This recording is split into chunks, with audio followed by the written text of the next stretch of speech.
Oke guys, assalamualaikum warahmatullahi wabarakatuh. Oke teman-teman, seperti biasa kembali lagi di channelnya Doni YC. Sebelumnya terima kasih buat sahabat-sahabat yang sudah selalu support channel saya, sudah selalu hadir di video-video saya. Terima kasih banyak. Dan kali ini kita akan bahas tentang tutorial yang bermanfaat lah intinya ya. Seperti apa dan apa yang akan kita bahas di video kita kali ini, langsung aja kita simak di videonya. Yuk, sekitar.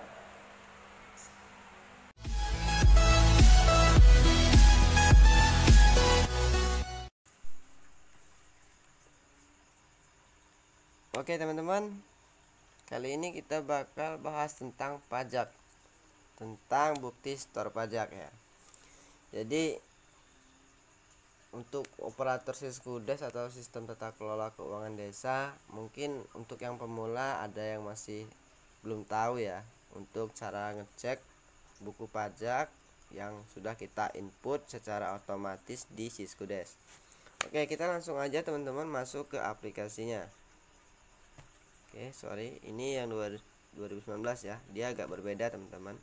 Nanti itu akan saya buat di video saya selanjutnya. Kita login ke yang 2020 aja dulu, karena untuk sistem pembayaran pajak dan penginputan pajak di aplikasi Siskudes yang 2019 dan 2020 itu ada perbedaan teman-teman ya. Kalau menurut saya sih lebih baik yang 2019, nggak terlalu simpel. Jadi setelah kita input di SPP definitif pajaknya, dia akan otomatis dibuat di pembukuan. Nah, setelah di pembukuan kita tinggal print, baru kita langsung bayar.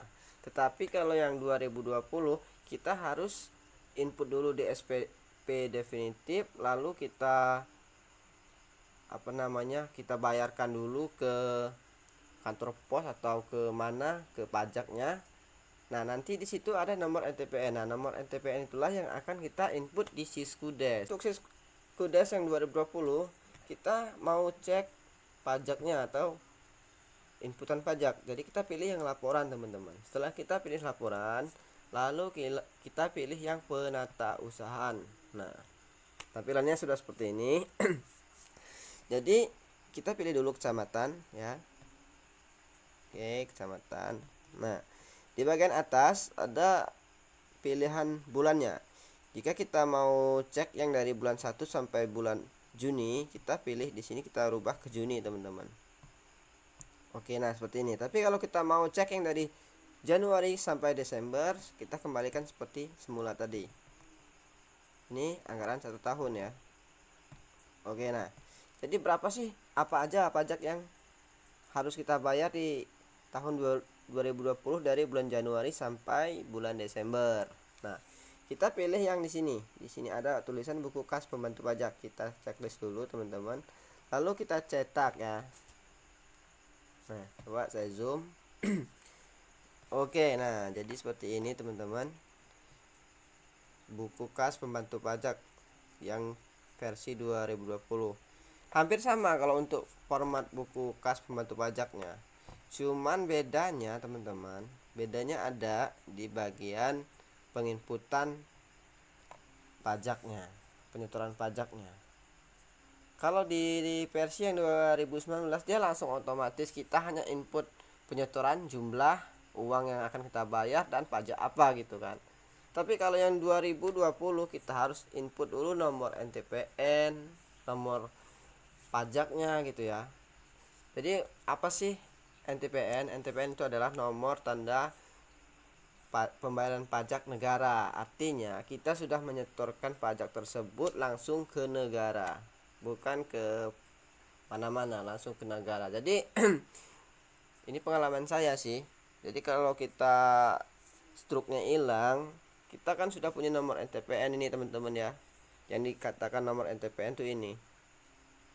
Ada berapa kode ini? 1 2 3 4 5 6 7 8 1 2 3 4 5 6 7 8. Nah, jadi ada 16 digit angka dan huruf.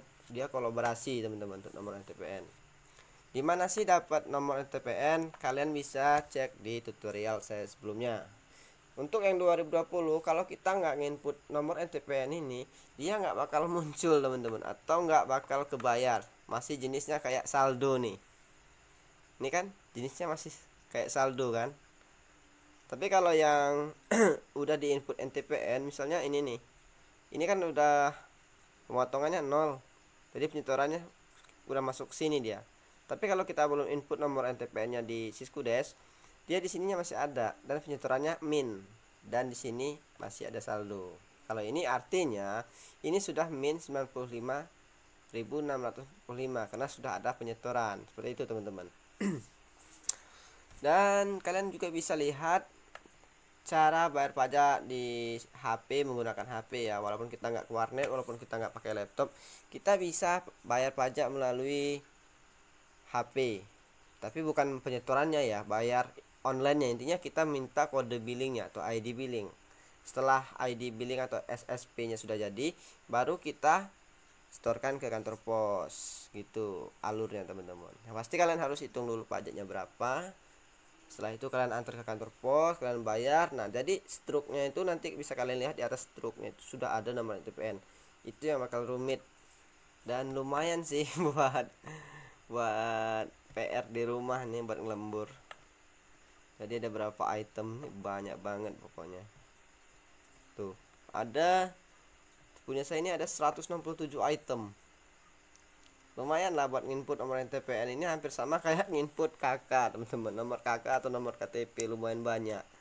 Dan ini kolaborasi juga, kalau nggak pas juga bisa salah gitu. Jadi saran dan tips saya itu tadi, kalian input dulu di SPP definitif. Setelah itu kalian print out atau kalian bikin manual dulu pakai Excel, lalu kalian bayarkan ke kantor pos. Setelah kalian bayar kantor pos, kalian kan udah dapat struknya. Nah, otomatis kalian udah bisa lihat NTPN-nya. Baru kalian input di Siskudes lagi gitu.